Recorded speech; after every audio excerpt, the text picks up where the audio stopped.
large enough fraction of the Republican base. And, you look at this child separation policy, and it polls terribly, and it polls only okay with Republicans. I mean, you said 55%, but 55% is low for a policy that a Republican president is doing among Republican voters. Correct. So a substantial chunk of the Republican Party did not want this sort of cruelty, but a lot of them did, which is how he won the nomination. And then a lot more of them decided, well, I will put up with that if the alternative is Hillary Clinton. And he's decided that this is what shows toughness. He talks about how important it is to be tough, and I think voters have sort of a wide variety of conflicting ideas about immigration. They want toughness, they want enforcement, they also want empathy. And sometimes those ideas come into conflict, and I think Donald Trump appeals to one side of that. I think he's gone much too far this week and has put off a lot of people who, even things like the Muslim ban, polled a lot better with a lot of people. I mean, we can have a policy debate, but what's really happening in America right now, I mean, as we speak, is children do not know where their parents are. Right. As they're going to bed tonight at the hands of the government, deciding our government has perpetrated a policy that is basically designed to terrorize these children and their parents. They do that in all of our names. I think Donald Trump had a strategy to take those kids hostage, to get his wall, or to do other things about immigration policy, but the country has risen up in utter disgust. Parents around this country are opposed, and that's why he's done these belly flaps or whatever it is on Wednesday. He's stopping the policy. Today, he's attacking Democrats and immigrants. But where will it be in November? I think the issue that needs to be said, and I would never defend the breakup of these families the way that it's taking place, but we do have a problem at the border, and it was not of his creation. We've got a problem with porous borders that caused 20,000 apprehensions to jump to 50,000 just within the past year. And I think it's important that people not allow their hostility, their antipathy toward the president, and the ProPublica sounds of those crying kids to mask the problem that we really have. What drives, though, Bill, I want to say this, what drives the lack of empathy that you're referring to is demographics. I think it's concern in certain quarters about their diminishing role in our society. The truth is that American kids, the youngest kids today, don't look like American elders, and by 2045, whites will comprise less than 50% of the population. And I think a lot of the bad behavior that you're referring to is preying on people's anxiety about those numbers. Yeah, but I just say it's absolutely the case. It's absolutely the case that Donald Trump has sown racial fears. He attacks different groups. The fact that he used infestation to describe immigrants, that's essentially what authoritarian dictators have done about other minority groups. I hear that. I just think, look, the vast majority of Americans oppose this policy because children should not suffer by the hands of the U.S. government. But can I get it to what I think was for me, the elephant in the room this week, because this media really just covered this one story, and they never mentioned the drug war.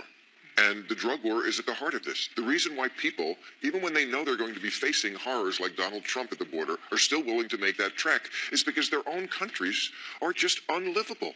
It's pretty amazing that El Salvador, I think, is the most violent country in the world, and Honduras is second of the whole world. So they're out doing Afghanistan and Syria and Venezuela and some other really nasty places. Darfur, are you kidding me? Our interdiction in Mexico and Colombia has caused the rerouting of the drugs through Central America. It's created this horrific environment. I know where you're headed because you've been on this for a long, long time. Yeah. I think the nation is getting ready for the kind of conversation that you want to have because of the surge of opioids and heroin in all communities. I couldn't have noticed that our neighbor to the north legalized pot this week. Right. Oh, but, Donald Trump said Mexico's doing nothing for us except taking our money and sending us drugs. Well, there's an answer to that. Stop buying their drugs and sending them the money, because it winds up in the hands of these gangs who take over the country as a narco state and make life unlivable. And, of course, people will do anything to get away from that. Anything. Until you deal with the drug problem, you're not going to solve the border problem. But we're not ready for the conversation that you're trying to have here. We're ready to have the conversation on marijuana, but that's a small fraction of the overall business of these drug cartels. Well, if you were to legalize cocaine and heroin and methamphetamine, which you would really have to do to completely end the need for this interdiction stuff, you'd need a system that would be very different from the way we deal now with legal alcohol, that we can deal with legal marijuana, because the price would fall so much in a fully legalized supply chain. And nowhere else in the world has done this. You have places where it's legal to own and possess drugs and to use them, but to actually legalize the whole supply chain, you'd have to do something like you could have a government monopoly for it. There are things you'd have to do to prop up the price and to control problem use, because if you legalize these drugs, I mean, there's 17 million people with problems with alcohol in the U.S.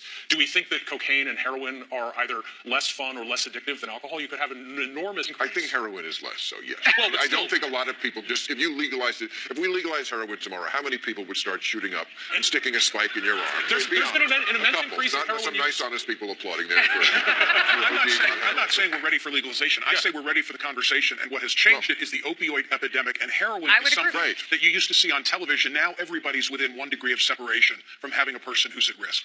Well, okay, but... I mean, I think that actually, I agree with that point, which is essentially the opioid issue is one in which we're decriminalizing now. I think it's really weird that we have something that affects white people and it's decriminalized and you think of it as a public health crisis. But maybe after that we will apply it more broadly. But I mean, that is a big challenge. Everything seems weird until you do it. You know, hey, let's all be amateur cab drivers. Sounded weird a couple of years ago. You know, let's hate Canada and love North Korea. Sounded weird. You know, it's still weird. Just to be record, it's still weird. But you know, zero tolerance is what Trump keeps saying, and zero tolerance, of course, was also the policy with drugs for so many years in this country. And I just want to say, zero tolerance is always a stupid idea. It's just another way of saying zero thinking. The left is guilty of it too. They have their own zero tolerance pets. You know, they have their own. Yeah. No, I'm just saying, zero tolerance never really works out. I don't think. You're right, but it's a good soundbite, and nobody wants to be the candidate running against it's zero tolerance. Zero tolerance. Right. Boom. But, and it polls well because people don't think about trade-offs. It polls well at the same time that various compassionate measures like a path to citizenship and amnesty for illegal immigrants, they also poll well. You ask people about things on both sides of the questions, and they'll say yes, basically do everything without thinking about what the costs are, like what it would be like if we had zero tolerance for speeding or anything else. But think about this past week. I mean, basically, what we've experienced, this disaster, is a product of a zero tolerance policy, which they basically thought, hey, we're going to rip these families apart and it'll deter people. That didn't work. We're going to rip these families apart and use it as a bargaining chip for a wall in a legislative negotiation. That's been rejected. I think the challenge with zero tolerance policies, as they are with drugs or crime, et cetera, 3 strikes, is when you see the consequences, it's a disaster. And that's what we have to recognize. And also, let's remember that Republicans basically don't want to do policy. There's only one party that does policy. Like the wall. I would agree. You're right, the wall. It's just like a great idea. They do better when the Democrats are in power because then they can have their stupid ideas and pretend that they're not being enacted because the Democrats are blocking it. Repeal and replace when they never had an idea. You know, this nonsense this week. They don't do policy. They don't know how, and they don't care. And this is where Trump's incompetence ends up interacting with his malevolence. Yeah. Basically, exactly.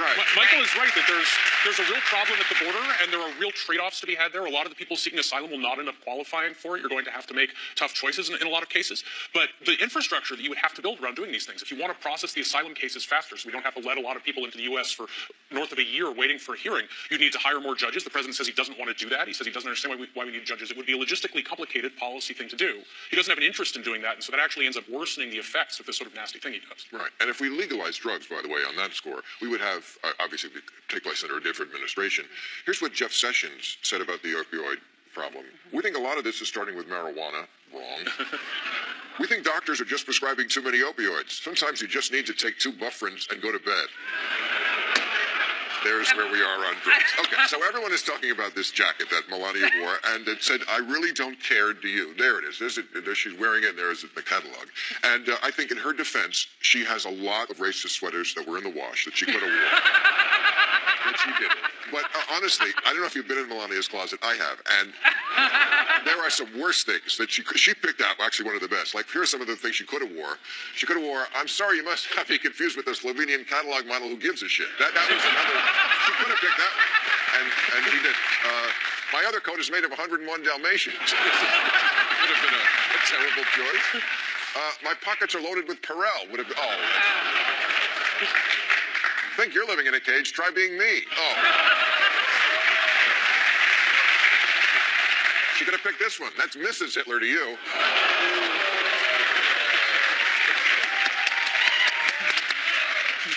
Don't blame me, I'm feckless. Don't talk to me before I have my blood. If you read this, you're too close. Yeah, that would have been nasty. And I like this one the best. I voted for Hillary. Okay. I did that for you. He's the author of How to Change Your Mind, What the New Science of Psychedelics Teaches Us About Consciousness, Dying, Addiction, Depression, and Transcendence. Michael Pollan. Michael Pollan's here. Perfect guest for this perfect guest for this discussion. If you're looking to convince someone to do more drugs, you have come to the right place. And we were talking about drugs, and your book is about drugs. People know you as a food guy. Now, why the change? Did you just pick the wrong mushroom one day? I thought there were chanterelles I was putting in that omelet. You have to be careful, right?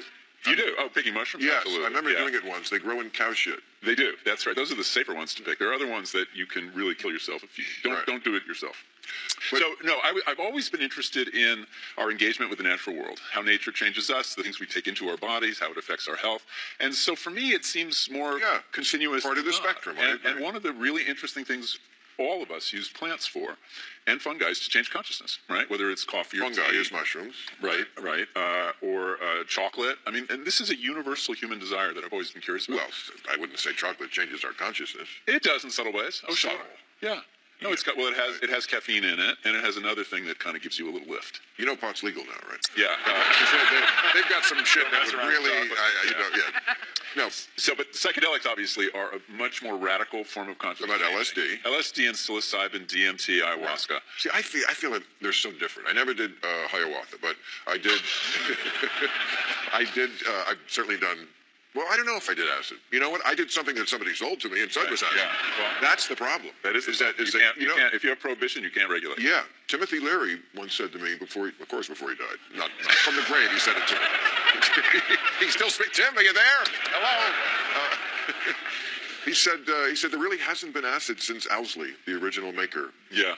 Died. Well, at a certain point, the mob moved in on acid in hate. The mob, yeah. There were 4 hippies selling acid in San Francisco in 1967, and one was killed horribly, hung up from a tree. A second was killed. The other 2 realized bad business. Right. They left. The mob got in, and the acid was never the same. Right. I don't think it was acid because they can tell you it's anything. Right. But it was something. I mean, it wasn't good.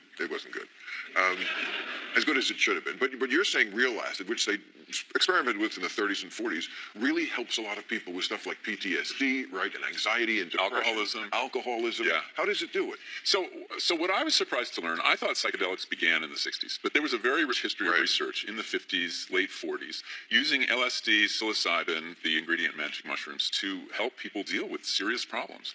We don't know exactly how it works, but it seems to lead, when it works, there is a profound experience of ego dissolution, sometimes called a mystical experience. People's sense of their ego or self dissolves temporarily. And when this happens, you're freed of various patterns of thought. The brain kind of reboots. And and this single experience, and it's important to understand that the way these drugs are being used in therapeutic settings is very different than the way you use them, or I don't know about you guys, but you're right. By the way, that was private. We put something in your water tonight that's going to make the second half of the show a little more illuminating. Yeah. So it's a very different thing. It's a guided experience. You're with a therapist the whole time. They prepare you very carefully. Fun. Well, talk about a buzzkill for a trip. You're with a therapist the whole time. Thanks, Dad. No thanks. They tell you what to do if you get into trouble.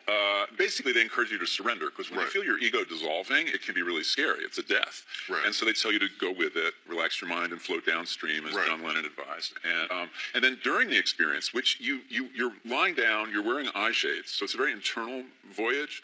You're listening to music on headphones, and they're there with you the whole time in case you get nervous or freak out in some way. And then afterwards, you come back the next day, and they help you integrate the experience, figure out what it means, and apply it to your life. People come up with these radical new perspectives on their own lives that allows them to change. It happened to you? Yeah. Oh, yeah. What changed? What was the perspective? How were you different before? How was your life actually different now? It's really hard to articulate, but I did have, on a high-dose psilocybin trip, guided, I had an experience of complete ego dissolution. I looked out, and I saw myself painted over the landscape. I was just like butter or paint out there. But I wasn't troubled by this at all. There was another I that suddenly manifested that was very kind of fine with whatever happened. And it made me realize for the first time that I'm not identical to my ego, that there's another ground on which you can stand. And that turns out to be a very powerful idea. Most of us are slaves of our egos. See, I didn't have that experience with mushrooms, and I did mushrooms. You didn't take enough. I definitely. I've taken them. Mushrooms I've done many times. It's a laughing drug to me. Right. You don't find yourself just laughing uncontrollably? No, it's about context. Because I mean, again, really? I was having this inner trip. I wasn't like the senses were not coming in. It was dark, And I'm just on the floor. Yeah. Just really, no, like literally on the floor. And like Oh, everything's funny because like everything that is normal in your life, when you think of, is hysterical. It doesn't make sense. Like most drugs make me horny, but like not mushrooms. No. Sex seems like, why would I do that? Why would I make my penis get bigger and put it inside of a person? It's really that's what mushroom like with everything. It makes me deconstruct everything. That's one of the new perspectives I was talking about. Your sex addiction has been cured. It's not an addiction. I don't need no cure. All right. My last thing is microdosing. A lot of people these days are talking about microdosing, which is a little bit of LSD. Right, like that they take, normal dose. and they take it during the day. I mean, there's no like, they're not the lizard king. They're just out doing their normal thing. What do you know about that? Is that something you recommend? So, no, we don't know. Well, thanks for coming. All right. There's a lot of anecdotal evidence that it helps people, makes them more creative, makes them less depressed. But I looked into it. There's no research at all. We've never done a study, a controlled study. It's getting underway in the next year or two, so we may learn more. It strikes me as a funny thing, though. We've taken this drug that is so transformative and disruptive, and we've turned it into, with microdosing, just another productivity drug. Make you a better cog in the machine. Right, like coffee. It's like, what would capitalism do with psychedelics? Microdosing. That's why they love coffee. Yeah, Back exactly. to work. And tobacco. Yeah. Right. Okay, before I run out of time on this panel, I want to talk about Steve Schmidt. Steve Schmidt's a frequent guest. Last week on this show, on this very show last week, I was saying times are so desperate right now that you can't be that kind of Republican who just says, I'm not voting for the Republican, I'm writing in my wife, or Betsy Ross, or, Ronald Reagan, or Donald Duck. And Steve Schmidt, I don't know if you heard me, but he stepped up, renounced the Republican Party this week. He said, this independent voter will be aligned with the only party left in America that stands for what is right and decent and remains fidelis to our republic, objective truth, the rule of law, and our allies. That party is the Democratic Party. Now, this is the guy who was, this is John McCain's campaign chairman. This is this guy who's been bleeding Republican for decades. And why aren't the others seeing it that way? I don't know, former Republican. Look, I did it 8 years ago. I mean, you did that years ago. In 2010, after 30 years of loyal service to the GOP, I got out, and I served in a low-level capacity for President Bush, the father. So, I mean, I was hardcore and involved, and became one of the 45% of this country, according to Gallup, who are I's, who are not D's, who are not R's. And I'd like to see more people go that route. I found it very interesting that he said that he now has this loyalty to the Democratic Party, but his registration is that of an independent. What needs to happen in this country are fewer closed primaries, a place on that debate stage for an independent candidate for president, and break the logjam of the two-party system. See, I disagree with that. I left the Republican Party in 2016, which I was in it for far too long. But part of why I saved the party is I don't really believe in being an independent. I think political parties are key vehicles through which policy is made. You don't have to agree with everything a party does to want to be a member of it. You go, you join, you try to get them to move in your direction. So I didn't leave until I was ready to become a Democrat. And so I think people do need to choose, and I think Donald Trump is an excellent reason to leave the Republican Party if you haven't already. But on some level, I sympathize with these people who, because I'm a political moderate, and so I can sort of live equally well in either party. A lot of these people, they're conservatives. They don't want the things that the Democratic Party is going to do to be done, except for not do all the incredibly stupid things Donald Trump is doing. So that's not a super appealing reason to be a member of a party. So I sympathize with them. But ultimately, elections pose us with binary choices. And Donald Trump in this country, we really only have the two choices. We've tried many times to change it, and if we were a parliamentary democracy, it would be different. But third parties just wind up making the better party lose too many times. So I have radio listeners who hold me singly accountable for the election of Donald Trump because I admitted on the air that I didn't vote for him and I didn't vote for her either. I voted for the Libertarian ticket, and I'm still proud of that vote. And I say, take it up with the 102 million who were eligible and didn't go out and exercise the franchise. Every single person can say that. I think what I really respected about Steve Schmidt is he looked at this week and said, babies in cages is too much for me in this party, right? And I think the reality is, as we head to November, it is a binary choice. Either you're voting for a Republican Party who has no check on Donald Trump, or you're voting for the Democratic Party, which is a check on Donald Trump. That is just the choice people have. And if you write in Mickey Mouse or you write in Jill Stein or whatever, I hear you, but I'm just saying. But the effect is the same. Then you're basically supporting the Republican Party. And Michael Party. Bloomberg said he's giving $80 million, which is great. to stop Donald Trump. The Koch brothers are giving $400 million. Where are the billionaire liberals? Because Sheldon Adelson and that crowd, they give in the tens and hundreds of billions. The Koch brothers. Here's our side. Bill Gates worth $91 billion. Jeff Bezos worth $141 billion. Zuckerberg, who should feel guilty for helping Russia slide Trump into the White House. He's worth $73 billion. Their contributions in 2016 were under $1 million. What? You know, I'm cheap fucks. You know what? The liberals. I went through this in 2012 when I made that $1 million donation to Obama to let people know you have to get in on this. The game is being played on the $1 million level. It won't do when you're worth $141 billion to write a check for $250,000. You cheap fuck. And I think I think the money is going to be a lot worse this cycle because Republicans passed a tax cut to give a lot of people money, and now they want the return on investment. That's right. You know, I'm sure there's been a lot of hand-wringing or arm-twisting or whatever to say, now you have to give us money to keep us in office. The whole thing is a scam. But this is not the solution. The solution is not to say, I see your Adelson and I raise you Zuckerberg, because it all ends up in these 501c4s, dark money, it's hidden, we vote, we have no idea who has paid to influence the vote that we're about to cast, and that's got to end. And you end up with a politics that's more driven by the preferences of billionaires. And I'm happy about what Bloomberg is doing because I think he's a politically smart guy. I think he has a smart plan about how to spend this money. But a lot of these billionaires, they spend the money on vanity projects. You know, we see what Tom Steyer is doing with these nonsense ads about, impeach the president. They're spending all this money to get Tom Steyer's face on television. And then on the Republican side, they spend a ton of money. A lot of it, I think, not spent very smartly. I would rather see Bill Gates spend his money doing the excellent work that his foundation is doing on public health. He can do both. He got $90 billion. But I don't want a Democratic Party that goes out there and figures out, like the Republicans do with Sheldon Adelson, letting him write their agenda. The only good thing I would say really quickly about this is just that our votes are counting against the money. People are voting. Democrats are voting. Progressives are voting at higher levels. Money matters. Let's not fuck around. Okay, so I got 1 minute. What's the deal with the jacket?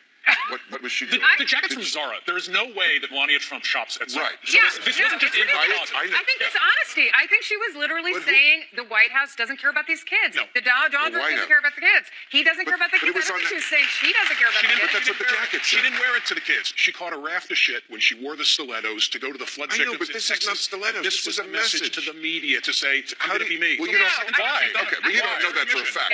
That's your guess. It was a message to the media. She said, I don't care. They don't care about these kids, obviously. I think it's truth-telling. Okay, all right. Thank you, Pat. No time for New Roll.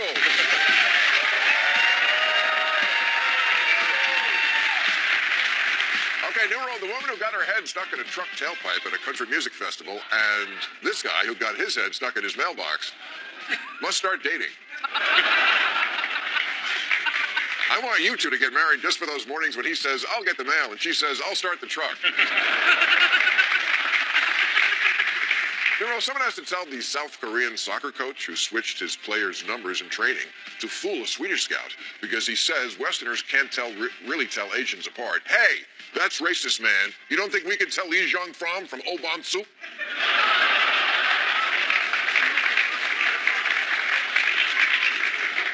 New rule, if you're the guy in the next stall, don't strike up a conversation. You may consider this a social situation and a chance to make new friends. I'm just looking for a quiet place to sit until someone at the table pays the check.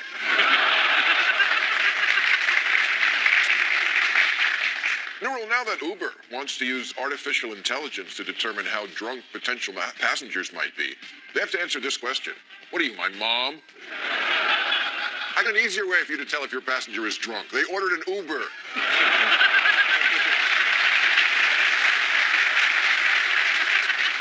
New rule, if you work in the Trump administration and you're responsible for separating kids from their parents at the border, maybe don't eat at a Mexican restaurant for a while.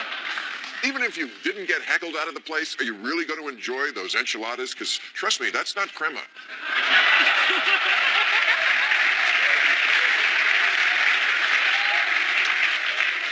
And finally, new rule, anyone who went apeshit the last 2 weeks because I said going through a recession would be worth it if it undermined Trump's popularity has to enroll in college and take a course in perspective. A recession is a survivable event. What Trump is doing to this country is not.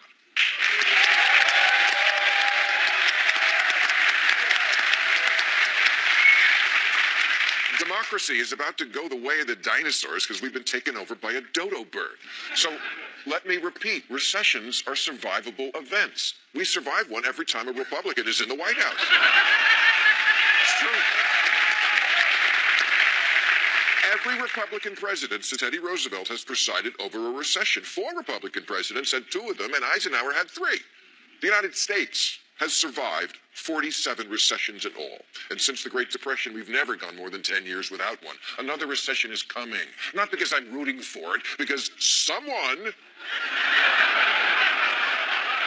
passed a giant tax giveaway to the rich that added trillions to the debt and started a trade war for no reason and deliberately sabotaged the Affordable Care Act and rolled back the rules for banks so they can once again gamble with our money. Those are actual policies from men with real power, as opposed to me who just made a wish. I just made a wish. What am I, a genie?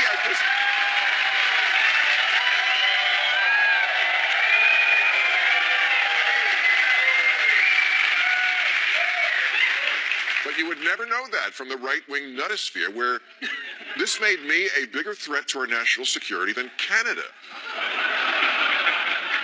Laura Ingraham said he wants an economic collapse to get rid of Trump. But I didn't say economic collapse. I said recession. For the record, I'm against reducing us to the point where we're foraging for food and trading blowjobs for candles. Yes. I'm against it.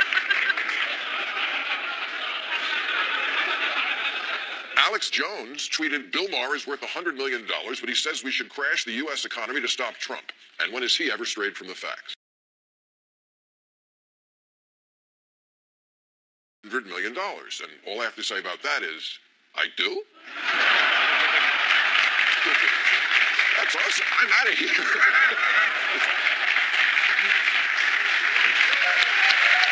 No, I wouldn't leave you.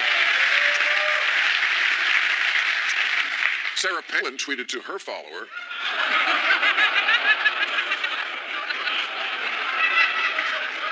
that I was out of touch, and Wayne Allen Root said, he doesn't care if your kids starve.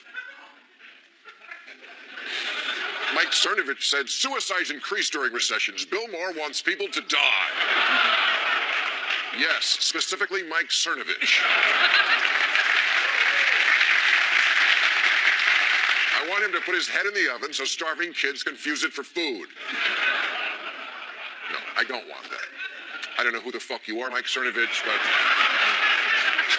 I want you to live a long, healthy life and get the help you so desperately need.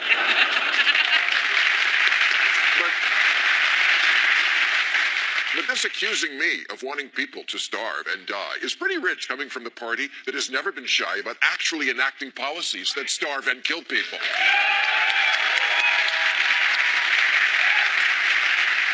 Taking away health care, cutting Medicaid and food stamps and the Children's Health Insurance Program, forcing government shutdowns. This month's Journal of the American Medical Association says the Trump environmental agenda is likely to cost the lives of over 80,000 Americans. So there's that. And I guess those claiming that I would come out unscathed in a recession must have missed the episode with Elizabeth Warren from the last recession. You know, before the crash, I had most of my savings in Lehman Brothers. Oh. I don't have a question. I just want you to hold me.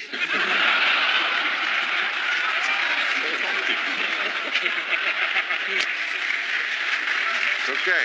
Because some things are more important than money, and one of them is living in a country that reasonably resembles the one that existed from 1776 to 2016. In a situation this grave, it is not crazy to use economic manipulation. That's what sanctions are. We pinch countries in the pocketbook so they'll act better. Just think of this as sanctions against ourselves. Although, again, I can't really make a recession happen, even with my $100 million. Recessions happen, and we always recover, but fallen republics don't. Rome fell, and they still haven't fixed that stadium. I'm not rooting for a disaster. The disaster is already here. If a recession is what it takes to make Donald Trump not so cute anymore, then bring it on.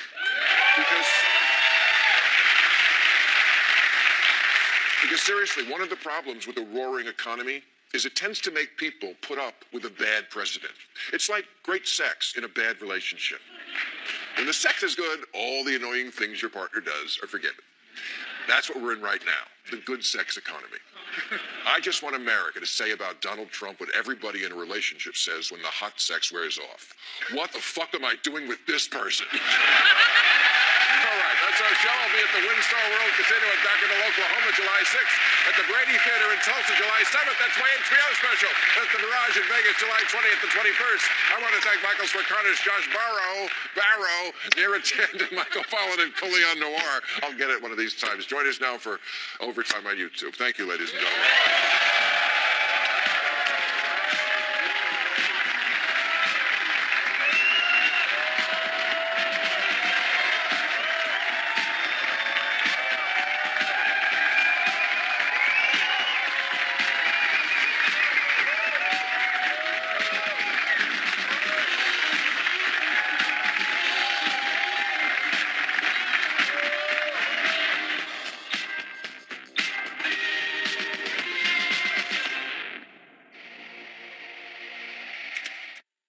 They're here illegally. We are going to enforce the law equitably and fairly, and they're able to do so.